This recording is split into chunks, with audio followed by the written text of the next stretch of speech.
예수님께서 침례 받으시고 올라오실 때 성령이 임하셨습니다. 그때 하늘에서 소리가 들렸습니다.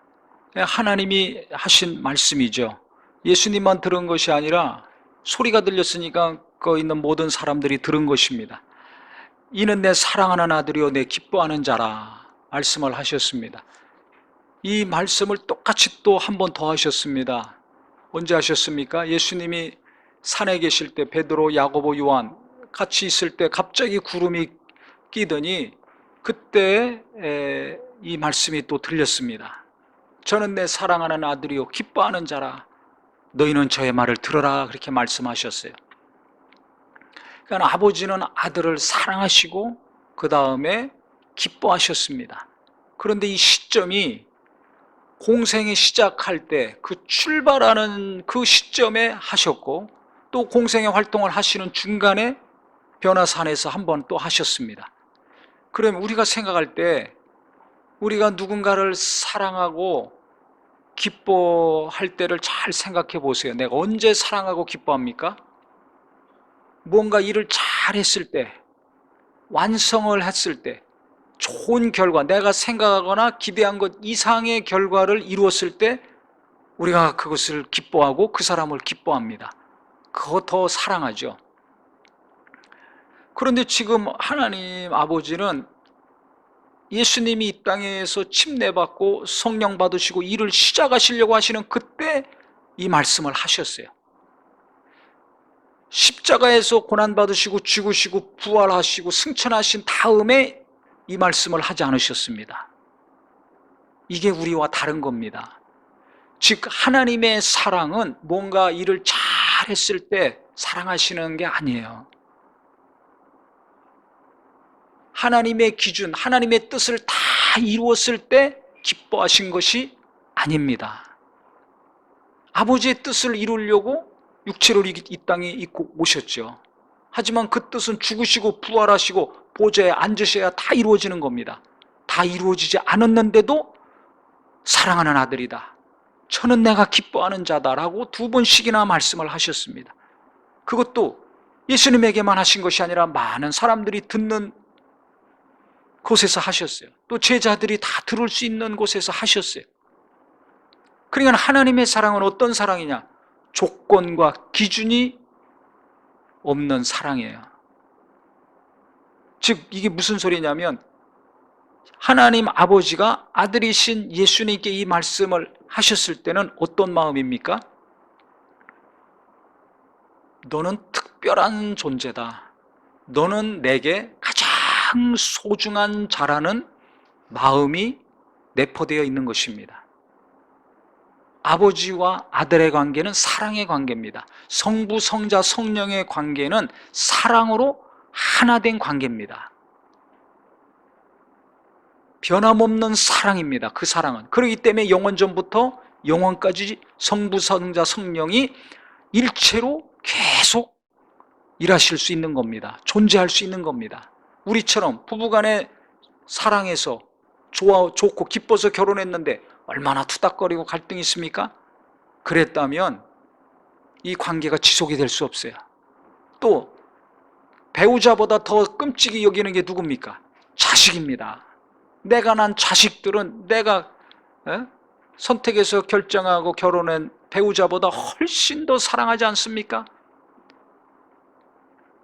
그런데 그렇게 사랑하는 부모 자식 간에도 얼마나 어려움들이 있습니까? 근데 성부, 성자, 성령 하나님의 사랑은 아버지가 아들을 사랑하고 아들이 아버지를 사랑하고 성령님이 또 성부와 성자를 사랑하고 성부와 성자가 성령을 사랑하고 이 세 인격을 가지신 분이 서로 어떻게 조화롭게 갈등하지 않고 계속 영원히 지속하시면서 아버지의 뜻을 이루어갈 수 있는가? 사랑하기 때문에. 뭐하기 때문에? 사랑하기 때문에 그래요. 변함없는 사랑, 완전한 사랑입니다. 우리는 변하기 때문에 괴로운 거 아닙니까? 완전하지 않기 때문에 불편한 거 아닙니까? 근데 성부, 성자, 성령을 하나 되게 하시고 일체로 만들어주시는 사랑은 변화가 없어요. 영원히 이 사랑이 우리에게 나타난 바 됐습니다. 어떻게 나타난 바 됐습니까? 성자 예수님이 육체를 입고 이 땅에 오심으로 나타나게 된 것입니다. 그래서 로마서 5장 8절에 우리가 아직 죄인 되었을 때 하나님께서 아들을 이 땅에 보내시고 그 예수께서 죽으시고 우리 죄를 담당하기까지 하심으로 말미암아 하나님이 우리에 대한 자기의 사랑을 확증하셨다, 확실히 증명해 주셨다 그랬습니다. 그러니까 하나님의 이 완전한 사랑이 어떻게 우리에게 나타나고 체험이 되게 하셨는가? 예수님이 이 땅에 오심으로. 그 다음에 오셔서 끝난 것이 아니라 우리 죄와 연약함과 질병과 가난과 고난을 다 담당하시고 죽으시고 부활하심으로 하나님이 우리를 사랑하셨다는 것을, 예수님이 우리를 사랑하셨다는 것을 증명해 주셨습니다. 이것을 우리가 확실히 체험하고 깨닫고 알 수 있게 하시는 분이 성령이죠. 그래서 성령은 하나님의 사랑을 우리 마음에 부은바됨이니 이렇게 설명하고 있습니다. 성경에 내 마음에 하나님의 사랑이 부어졌어요. 그래서 그 사랑이 채워지고 우리가 그 사랑을 경험하게 됩니다. 이것은 성령이 도와주셔서 그것을 우리가 체험받고 체험한다는 것입니다. 그러니까 예수님이 우리를 사랑하신 것은 요한복음 15장 9절에 보면 아버지께서 나를 사랑한 것 같이 나도 너희를 사랑하였으니 나의 사랑 안에 거하라. 아버지가 나를 변함없이 일방적으로 사랑하시는 것처럼 나도 너희를 사랑했다 그랬습니다. 그러니까 주님이 이 땅에 오셔서 하나님의 사랑을 확증하셨는데 우리가 어떨 때 사랑을 받았습니까?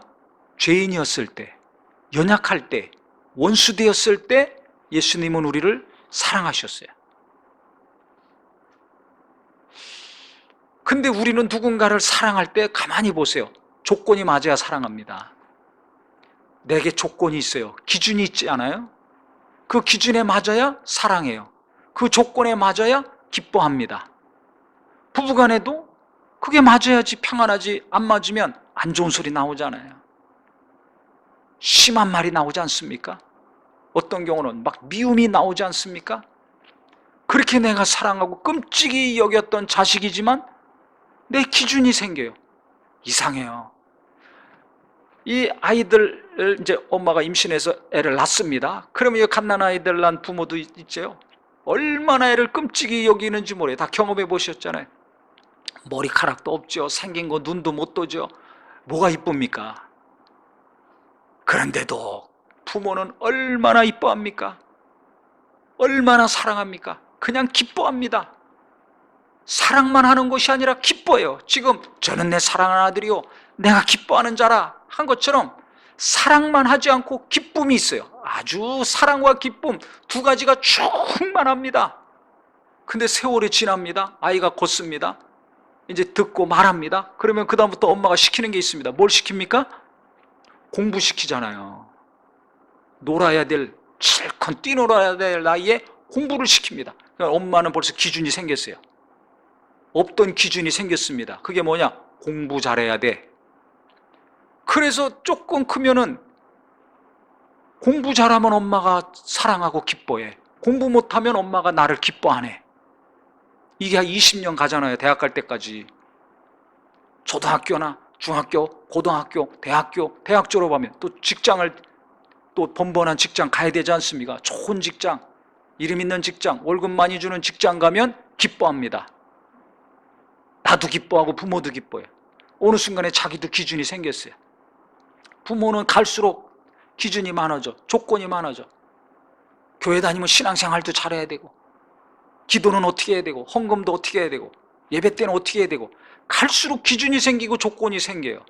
거기에 맞으면 기뻐하지만 안 맞으면 잔소리가 나오기 시작하고, 더 안 맞으면 그 다음부터 안 좋은 말들이 나오죠.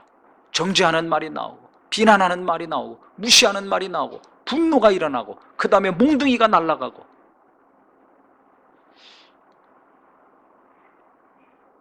조건이 있어, 이상하게. 그러니까 인간은 누구나 다 조건과 기준이 있습니다. 그러니까 이 하나님의 완전한 사랑으로 누군가를 사랑하기가 너무나 어렵습니다. 난 자식을 위해서 희생합니다. 가족들을 위해서 희생합니다. 헌신합니다. 안 먹고 안 입고 안 자고 내가 뼈 빠지게 일해서 내가 지금을 공부시키고 먹이고 살리고 있습니다. 이건 할 수 있어요. 근데 그 가족을 기뻐하는가? 잘 생각해 보세요. 제가 오늘 본문의 말씀을 잘 생각하면서 진짜 회개했습니다. 정말 기뻐하는가? 내 아내를 기뻐하는가? 내 남편을 기뻐합니까? 있는 거 그대로. 뭘 잘해야 기뻐하잖아요.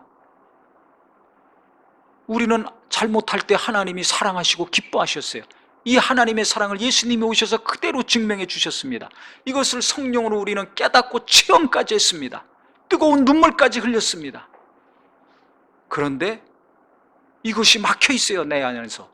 누구 때문에 내가 괴로운 것이 아니라 내가 세워놓은 조건과 기준이 너무 높고 너무 까다롭고 갈수록 많아져 가지고 하나님의 은혜와 사랑과 기쁨이 내 안에서부터 막혀 있는 거예요. 그래서 이게 흘러가지를 않아요.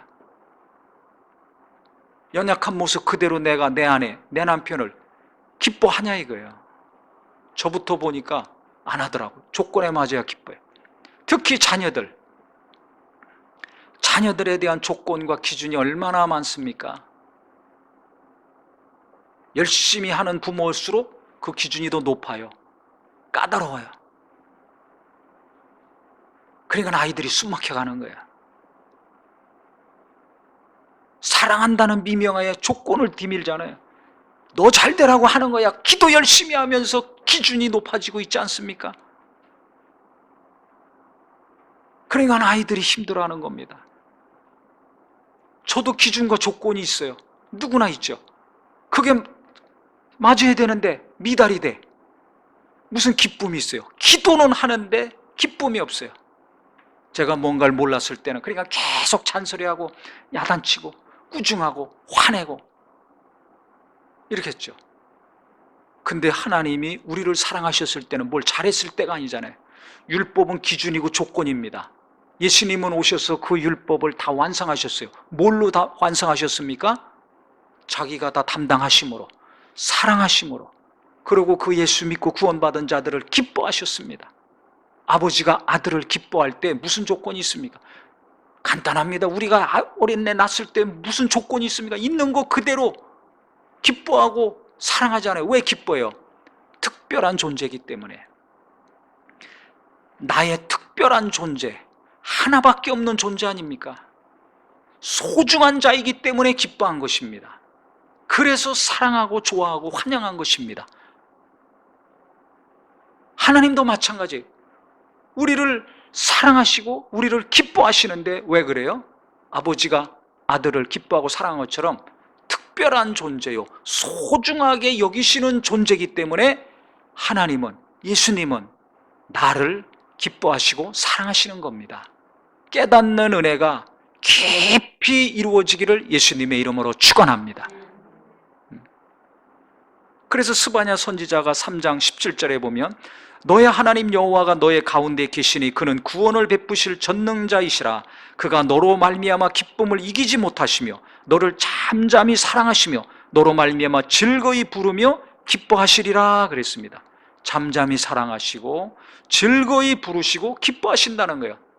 나를 내가 뭐 잘했을 때가 아니라 신앙생활 잘하고 공부 잘하고 좋은 직장에 가고 이래서가 아니라 내 모습 이대로 하나님이 하나님의 형상과 모양대로 나를 만들어주시고 이 땅에 태어나게 하셨잖아요. 얼마나 특별하게 생각하셨으면 하나님이 자기 형상과 모양대로 우리를 만들어주십니까? 그 다음에 그 코에 생기를 불어넣으셔서 영원히 살게 하셨습니다. 왜? 같이 살려고. 영원히. 천사는 부리려고 종으로 영원히 부리려고 만드셨지만 우리는 주님을 찬양하고 주님의 사랑과 기쁨을 받고 주님의 영광 가운데 같이 살려고 영혼을 만들어 주셨습니다. 이게 얼마나 큰 사랑입니까? 그러니까 내가 하나님의 모양과 형상대로 이 땅에 지음받아 태어났다는 것 자체가, 그것도 영원히 하나님이 같이 살려고 영혼을 만들어 주셔서 영적인 존재로 태어나서 산다는 것 자체가 진짜 놀라운 하나님의 은혜요 사랑입니다. 그렇기 때문에 우리가 아이를 낳으면 그냥 있는 자체로 특별하고 소중한 존재이기 때문에 기뻐하고 또 기뻐하고 똥을 싸도 기뻐하고 울어도 기뻐하고 말 안 들어도 기뻐하고 사랑하고 소중히 여긴 것처럼 하나님이 나를 그렇게 여기신다는 걸 믿으시기를 예수 이름으로 축원합니다. 이게 중요한 거예요. 우리는 무슨 조건이 맞고 기준이 맞아야지 사랑하고 기뻐하고 좋아하고 함께 하잖아요. 조금만 틀려보세요. 안 맞아보세요. 마음 바뀝니다. 점수 1점이라도 모자라면 학교 못 갑니다. 어디나 다 기준이 있습니다. 직장도 마찬가지죠. 면접 보고 시험 보고 다 해가지고 합격시킵니다. 합격하면 됩니까? 아무리 좋은 직장일수록 또 매년 평가받습니다. 시험도 봅니다. 미달이 되면 탈락합니다. 쫓겨납니다. 연봉이 깎입니다. 어디나 그렇습니다. 사람 만나는 것도 내가 기준이 있잖아요.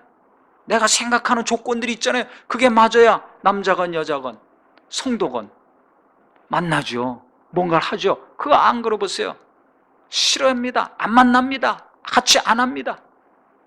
그런데 하나님은 우리를 향하실 때 내가 죄인이었고 내가 하나님 앞에 원수였고 내가 가장 연약할 때 가장 별 볼 일 없을 때 형편없을 때 쓰레기 같은 존재였을 때 내 그 모든 연약함을 담당하실 정도로 나를 사랑하시고 뿐만 아니라 나를 기뻐하셨다는 사실입니다.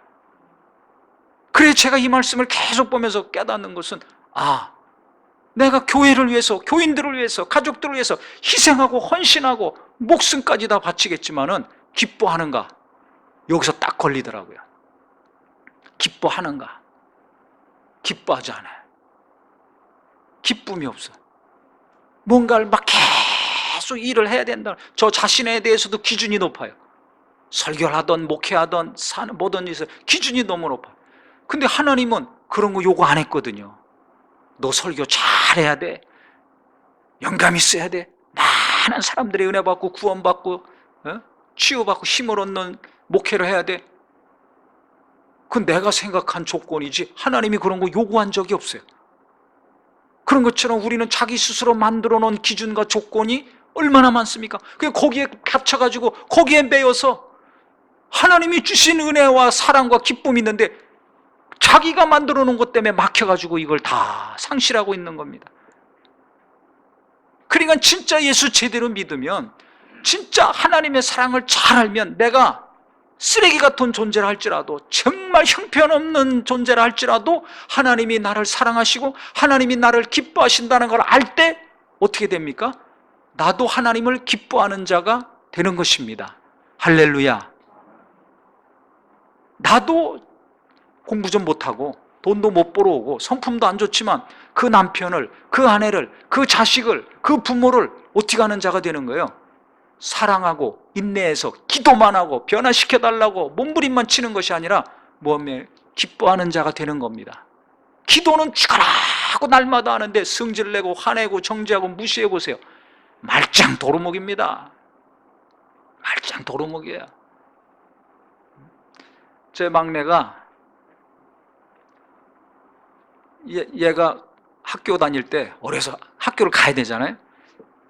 엄마가 깨우는데 1시간 걸렸습니다. 생각해 보세요. 1시간 걸려야지 돼. 시계 자명종을 몇 개를 놔도 들리지가 않는데요. 들렸으면 깼죠. 안 들린대요. 아주 특별한 유전인자를 타고났어요. 안 들려. 깨워서 학교 보내는데 1시간 걸립니다. 산수, 초등학교 가면 시험 보잖아요. 산수 점수를 맞아왔는데 가문의 역사를 기록했어요. 막 10점대로 맞아와요. 50점, 60점, 70점만 맞아도 비상 걸리잖아요. 근데 10점대, 20점 뭐 이렇게 맞아옵니다. 그럼 얼마나 큰 충격입니까? 근데 이 아이는 충격이 없어요. 아무렇지도 않아. 아무렇지도 않아요. 뭐 어떠냐 이거. 아무 문제의식을 느끼지 않습니다. 자존감이 굉장히 높은 거죠. 자존감이 높은 거예요. 뭐 충격도 안 받고 뭐가 문제냐 이거예요. 자기는 아무렇지도 않아요. 부모는 충격받는데. 영어 알파벳 외우는데 5년 걸렸습니다. 보통 초등학교 가기 전부터 뭐 영어 학원, 영어 유치원 뭐 이런 거 하잖아요. 알파벳은 기본으로 다 하잖아요. 알파벳 하는데 5년 걸렸어요. 초등학교 5학년 때 그거 다 했다고 그래요. 제 집사람 얘기 들어보니까 B자와 D자 구분하는데 5년 걸린 거예요. B하고 D가 비슷하잖아요. 이거 헷갈려가지고 A부터 Z까지 알파벳 뭐 영어 단어 이런 거 아니라 알파벳 A, B, C 하는데 5년. 자, 생각해 보세요. 수학 10몇 점, 20몇 점 맞아와 영어 알파벳 하는데 5년 걸려. 책도 초등학교 가서 이제 글자 가르치고 해가지고 큰애는 들어가기 전에 다 했죠. 보통 뭐 4~5살에 책 읽고 하잖아요. 근데 둘째 낳고 셋째 낳고 하니까 뭘 가르쳐. 또 둘째 열심히 해보려고 하니까 이게 이렇게 하면 안 되겠구나 깨달아서 막내는 큰 혜택을 받습니다. 둘째 때문에. 그냥 내버려 둔 거예요. 그러니 일어나는데 1시간 걸려. 수학이고 영어고 그렇게. 그러면 앞길이 깜깜합니까? 환합니까? 생각해 보세요. 예? 지금은 웃고 계시지만 실제 자기 자식이 그런다고 생각해 보세요. 무슨 소망이 있겠어요? 근데 본인은 아무렇지도 않아요. 항상 해피합니다. 행복해. 왜 그런가 봤더니 엄마가 달달 볶지도 않고 그냥 막내니까 예뻐만 해준 거예요. 그냥 사랑, 날마다 사랑으로 컸네. 그랬더니 얘가 자존감이 너무 좋아가지고 고등학교 때까지 그렇게 1시간씩 깨워야 됐는데 야 앞으로 어떻게 공부하고 살래나 걱정했는데 웬걸 너무 잘 살고 있습니다. 항상 걔는 찬양하고 휘파람이 끊이질 않아요. 다들 우울한데도 우울한 게 없어요. 항상 해피해. 왜 그런가 봤더니 엄마 사랑을 어려서부터 받아가지고.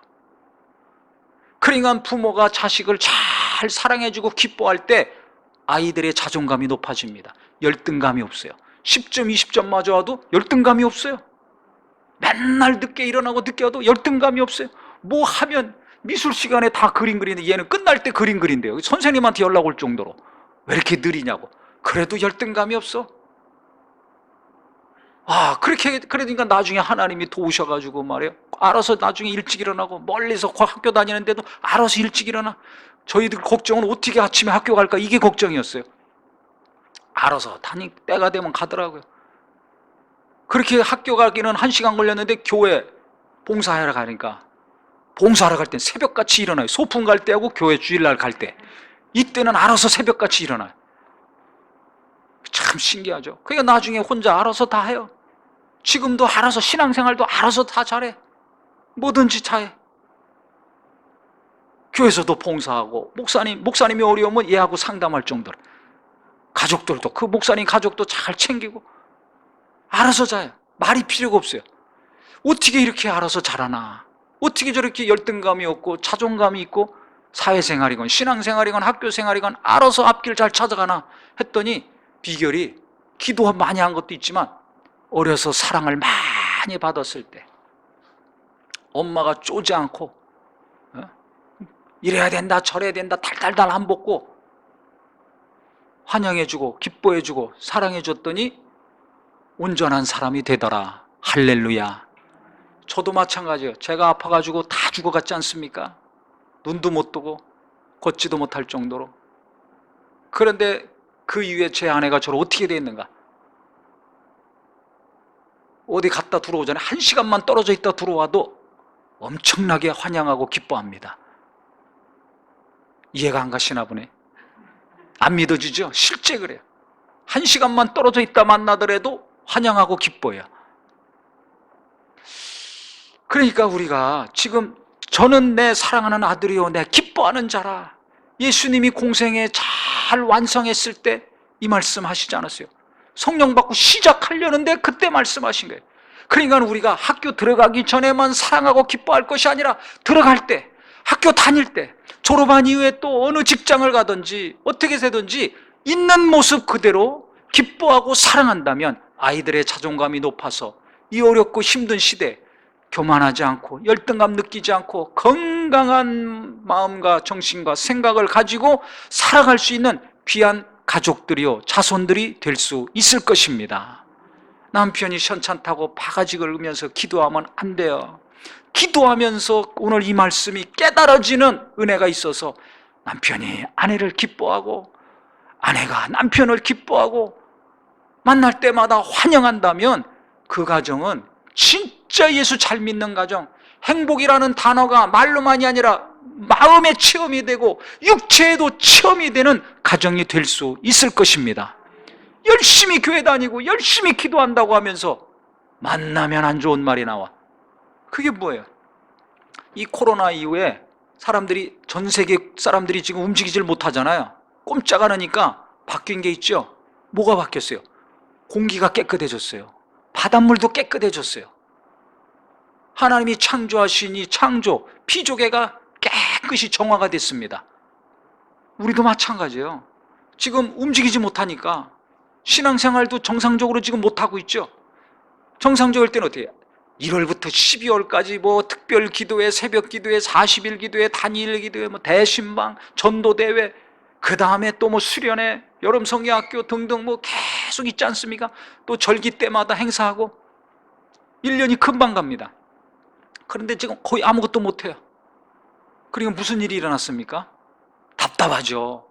하던 거 못하니까 답답하죠. 근데 자연이 깨끗이 정화됐듯이 목회자나 이 성도들의 마음도 깨끗이 정화되고 있습니다. 어떻게 정화되고 있느냐? 시기, 질투, 무시, 비난, 정죄, 흉보는 거, 경쟁하는 거, 이게 없어졌잖아요.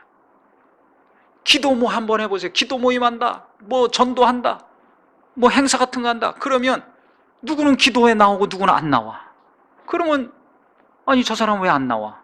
뭘 하든지, 교회에서 뭘 하든지 잘하는 사람이 있고 못하는 사람이 있잖아요. 그럼 잘하는 사람 보고 배우려고 하는 분, 칭찬하고 기뻐하는 분도 있지만 시기하고 질투하는 분 있습니까? 없습니까? 있습니다. 또 못하는 사람, 저 사람 위해서 기도해 줘야 하겠다 해서 기도해 주는 분도 있고 돕는 분도 있지만, 저 사람 왜 저래? 교회 다닌 지 오래됐는데 저 사람 왜 저렇게? 무시하고 비난하고 뒤에서 흉보고 쑥덕거리고, 이런 것이 1년 내내 끊이지 않고 일어나고 있습니다. 근데 그게 없어졌어요. 왜? 아무것도 안 하니까, 못하게 되니까 정화가 된 거예요. 비난이 없어지고 무시가 없어지고 정죄가 없어지고 쑥덕거리는 게 없었잖아요. 없어지잖아요. 만날 수도 없으니까, 할 수도 없어.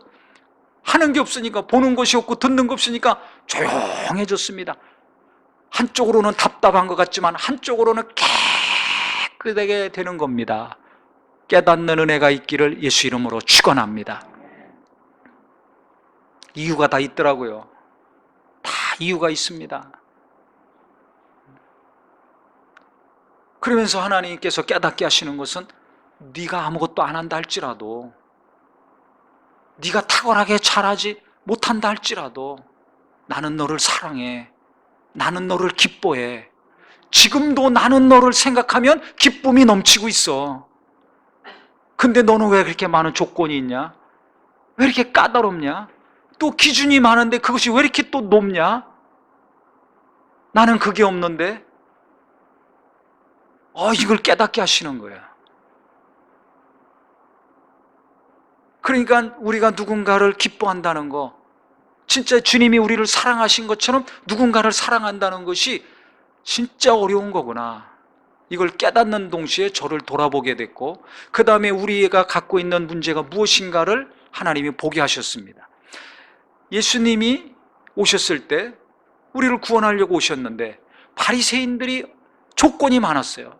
성경대로 산다고 했던 사람들, 성경 많이 한다는 사람들이 예수님 제일 환영해야 되는데 고운 모양도 없고 풍채도 없고 연한 순 같고 마른 가지 같아서 아름다운 모양이 없다고 이사야 선지자를 통해서 이미 예언하지 않았습니까? 그런데 그거 뻔히 자기들이 알 텐데 예수님이 오셨을 때는 싹 무시했죠. 메시아가 오시면, 구주가 오시면 영광 가운데 오실 것이다. 화려하고 웅장하고 큰 능력 가운데 오실 것이다. 찬란하게 오실 것이다. 이 생각을 갖고 있었습니다.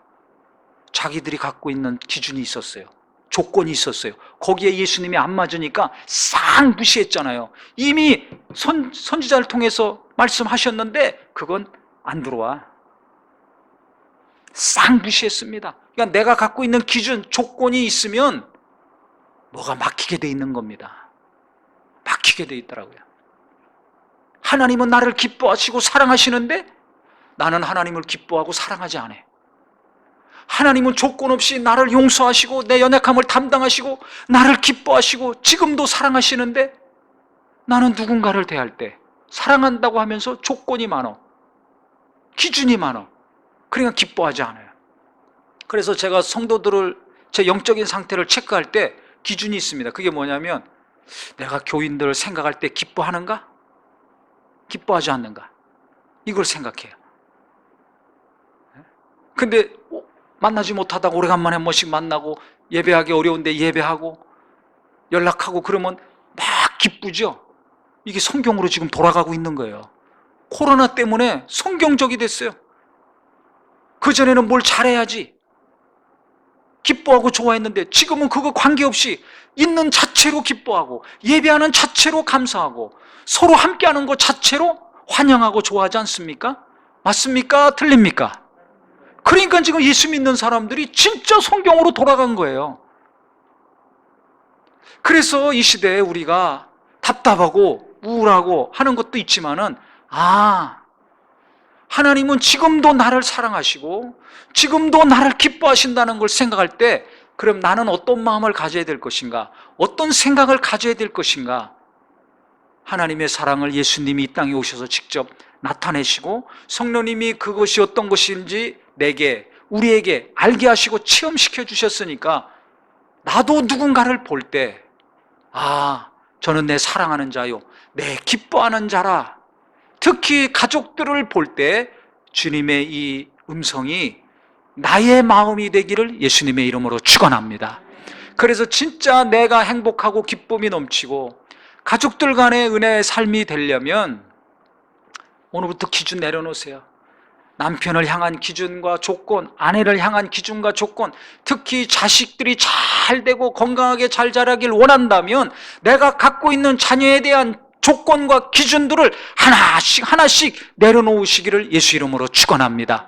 그것을 깨부셔야 내 안에 주신 하나님의 은혜가 가족들에게 흘러갑니다. 자녀들에게 흘러갑니다. 자녀들이 건강해지고 자녀들이 잘 자라고 앞으로 하나님의 은혜 가운데 복받는 자들이 될 수 있습니다. 그래서 제 아내 보니까 둘째가 이제 전화해 퇴근하기 전에 꼭 애들이 자기들이 늦게 올 때는 연락 안 하고 일찍 들어올 때는 꼭 엄마한테 전화하더라고요. 집에 있는가 없는가 확인하고. 두 번째는 먹을 거 뭐 있냐, 이 두 번째. 그러니까 아이들을 기뻐하고 환영해야 된다는 걸 아니까 가만히 저랑 밥 먹다가 띵동 벨소리 나니까 갑자기 벌떡 일어나서 가스불을 켜요. 깜짝 놀랐어요. 아니 미리 해놓으면 되잖아요. 근데 전화 받고 또 안 해. 벨소리 띵동 하니까 그때 가서 뭐 음식을 하기 시작하더라고요. 그 다음에 차려놓은 거 보니까 제가 먹는 것과 차이가 너무 나는 거예요. 그러니까 아들을 더 기뻐하고 환영하는 거예요. 특별 음식이냐, 지금까지 보지도 듣지도 못한 요리가 막 나옵니다. 와, 엄청나게 시험 들죠. 저는 막 충격과 함께 시험 들어요. 아들이 어려우니까, 삶이 어려우니까 더 특별하게 음식도 해주고 환영해주고 반겨주는 겁니다. 이래야 된다, 저래야 된다, 이래라 저래라, 이 말 대신에 환영해주고 기뻐해주는 거야. 아이들은 엄마가 밥 해주는 게 사랑의 표현이에요. 그것도 특별하게 해줘요. 많이 해주지 못하니까 특별하게. 남편이 막 시험 들 정도로. 그러니까 이게 집에서부터 학교 오고 갈 때, 출근하고 퇴근할 때 어떻게 해주느냐. 짧은 시간이지만 진짜 기쁨으로 맞이하는가? 환영해 주는가? 왜 그래요? 소중하니까. 남편이 둘입니까? 셋입니까? 하나잖아요. 그러니까 소중하고 특별한 사람입니다. 아내가 여럿입니까? 아니잖아요. 하나잖아요. 자식도 어디서 나온 것이 아니라 내가 난 자식 아닙니까? 그러니까 특별하고 소중한 존재이기 때문에 사랑하고 기뻐할 수 있는 것입니다. 아버지가 아들을 사랑하고 기뻐한다고 한 것은 소중하고 특별한 존재이기 때문에, 주님이 우리를 사랑하시고 기뻐하시는 것은 우리를 특별한 존재요, 소중한 존재로 여기시기 때문에 그렇게 하시는 겁니다. 그래서 내가 스스로 생각할 때 저도 그래요. 이렇게 별 볼 일 없는가? 너무 정말 별 볼 일 없다, 이렇게 여기실 때가 많습니다. 낙심이 되죠. 좌절이 되죠. 하지만 하나님이 나를 특별하고 소중한 존재로 여기셔서 나를 사랑하시고 나를 기뻐하신다는 걸 생각한다면 마음의 위로가 되고 자유함이 생기더라고요. 할렐루야. 그래서 내가 나를 평가하지 마시고 내가 내 가족들과 교인들과 이웃들을 평가해서 피곤한 신앙생활, 피곤한 직장생활 되지 마시고 주님이 나를 있는 그대로 사랑하시고 기뻐하신다는 것을 깊이 묵상하심으로, 이것이 예수님에게만 하신 주님의 음성이 아니라 내게 하시는 음성으로 잘 들으셔서 나도 내 가족들과 성도들과 이웃들을 볼 때 주님의 마음과 눈으로 대하고 보는 은혜가 있기를 예수 이름으로 축원합니다. 그래서 내가 가족들을 기뻐하고 환영하고, 내가 직장에 출근하면 직장에 있는 사람들을 또 기뻐하고 환영하고, 또 학교에 가면 학생들이 또 동료들을 기뻐하고 환영하고, 교회에 오면 서로 간에 또 기뻐하고 환영하고. 왜? 특별한 존재요, 소중한 존재이기 때문에. 그 많은 사람들이 있는데 내가 이 사람들과 함께 신앙생활하고, 많은 직장이 있는데 이곳으로 하나님이 인도하셔서 이 사람들과 함께 일하게 하시니 이게 특별하고 소중한 곳 아닙니까? 그래서 직장인들은 직장을 소중히 여기시고 그곳에서 일하는 사람들 기뻐하신다면 그곳에서 은혜가 넘치고 복을 받는 자가 될 수 있을 것입니다. 그래서 어디 있든지 누구를 만나든지 간에 하나님은 나를 특별히 여기시고 소중히 여기시는 것뿐만 아니라 이 사람들도 나와 함께 일하게 하시고 살게 하셨으니까 특별한 사람이요, 소중한 사람이라는 걸 잘 아셔서 우리가 어디 가든지 복을 받을 수 있는 기쁨의 심령이 되기를 예수님의 이름으로 축원합니다. 기도하겠습니다.